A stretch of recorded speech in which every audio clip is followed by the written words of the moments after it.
So this is bad. Wazdakka came out today and I immediately bought him like an idiot. And after reading his rules, I think I want an Speed Freeks army now.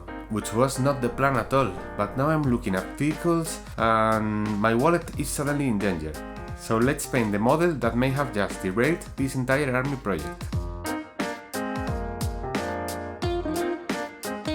I usually cut the pieces from the sprue and clean them up one by one while following the instructions, but in this case, since it's just one model, I decided to cut everything out first, then clean it all up and build it afterwards.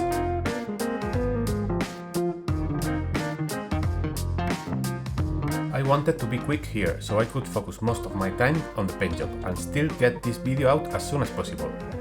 The instructions suggest doing sub-assemblies for easier painting, but I really don't like painting that way, plus it would take longer, so I decided to glue everything together and just pray it wouldn't be a nightmare to paint later.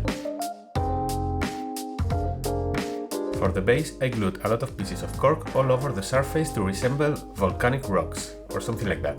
The perfect environment for riding a bike, I guess. Then I used texture paint over the whole base and that's it, let's get to painting.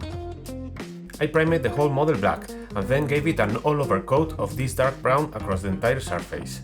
This is going to help us with the rusty metallics later and can also work as a really nice shadow color for the other areas too.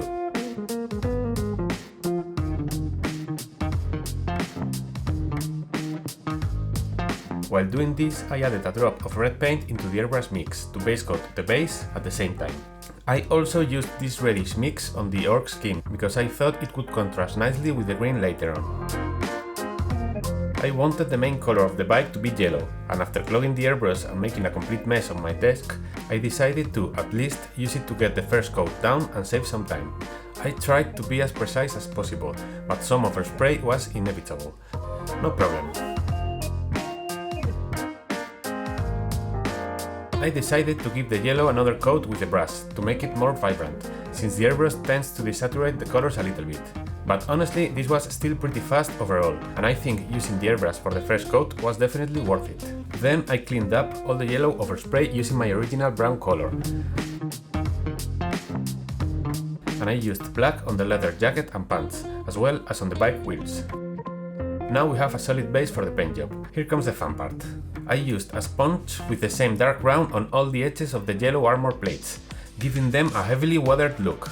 I really love this step, it instantly makes the model come to life. For the shoulder plate, I decided not to use yellow and went for a black and white checkered pattern instead.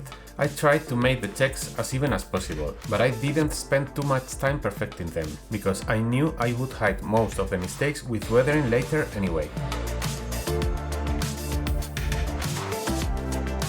I used the same sponging method here that I used on the yellow armor. This is already starting to look amazing, and we have barely even started. I'm seriously hyped about this model and feeling super motivated to make him look as cool as possible. Now for the Ork Skin. I used the reddish underpainting as my shadow color and layered this green on top as a midtone. I started with thin transparent layers and slowly built up the opacity. Then I mixed in some lime green to create the highlights.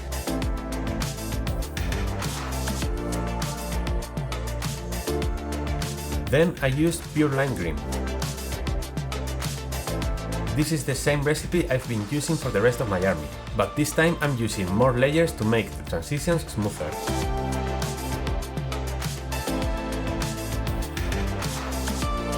And after that, I added some yellow into the mix to make it brighter. I wanted this skin to have a lot of contrast, but I didn't want to use pure yellow since it's already a dominant color on the rest of the model. So instead I mixed in some off-white for the brightest highlights, which I used mostly on the face and the top of the shoulders. For the Grot, I decided to use a different recipe to separate him visually from the main orc. I wanted him to feel less saturated but still have a lot of contrast. So I used the same midtone but skipped the lime green and the yellow for the highlights, making him look way less vibrant but still pretty cool in my opinion.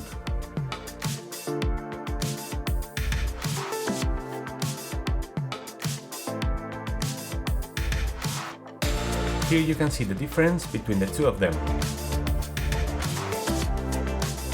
Now I needed to paint the black clothes. and honestly I was a bit nervous about it, because I've never really managed to paint cool black clothes with decent contrast without making them look grey.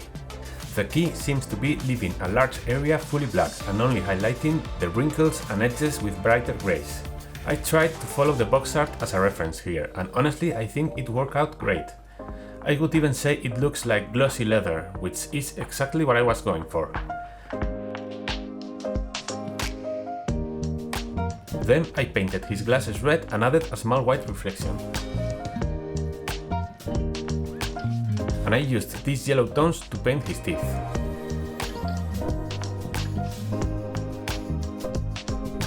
I'm super proud of his face. It is definitely the best one in my army so far. If you are enjoying the video and want to see more of the new orcs coming soon, please subscribe to the channel. Then I copied the same recipe from the teeth and used it on all the bones and skulls, leaving some of the brown showing through in the shadows.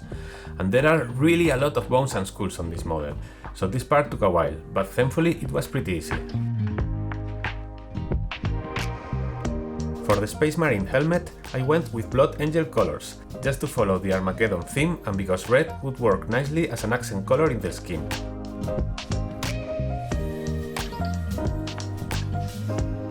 Now let's paint the really cool exhaust explosion effect, and for that I already had the perfect idea in mind. I am basically copying what I did in my last video for the rockets, because it turned out super cool and it was surprisingly easy. I started with these three colors doing a rough wet blend between them. It doesn't need to be perfect. I also added a bit of ice yellow to make the explosion even brighter.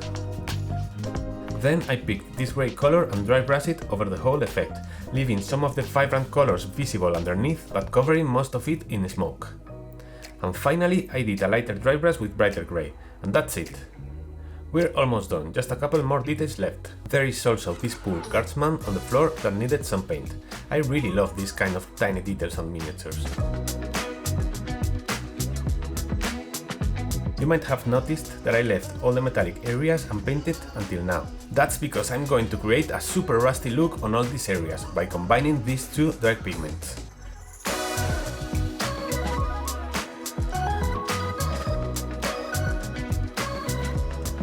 I also added some of the rust pigments on the edges of the yellow armor plates and a little bit on the shoulder plate too.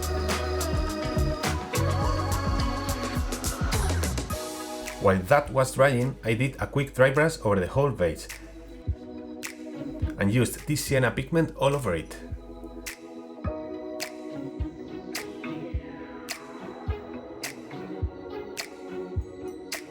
Then I used this brown wash to dirty down the yellow areas even more. Now that's some proper grimdark weathering. Back to the metallics, I dry brushed all the areas with lead belcher, leaving some of the rust visible underneath. This was honestly more of an overbrush than a dry brush, since the brush is fully loaded with paint, but you apply it with very little pressure on the model.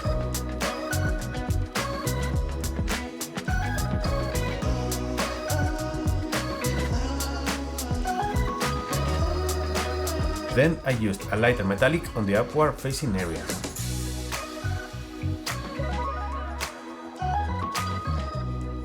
And finally I added some edge highlights onto all the yellow armor plates.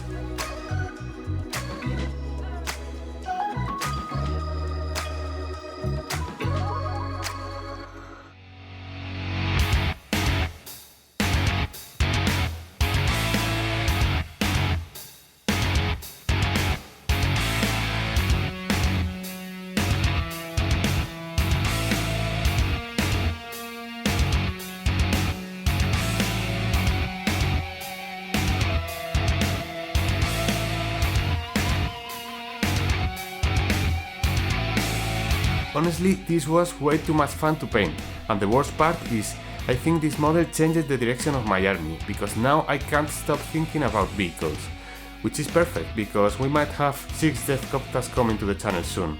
If you enjoyed this video, check this one right here where I managed to build 2 orc units from a single box. Thanks for watching and see you in the next one.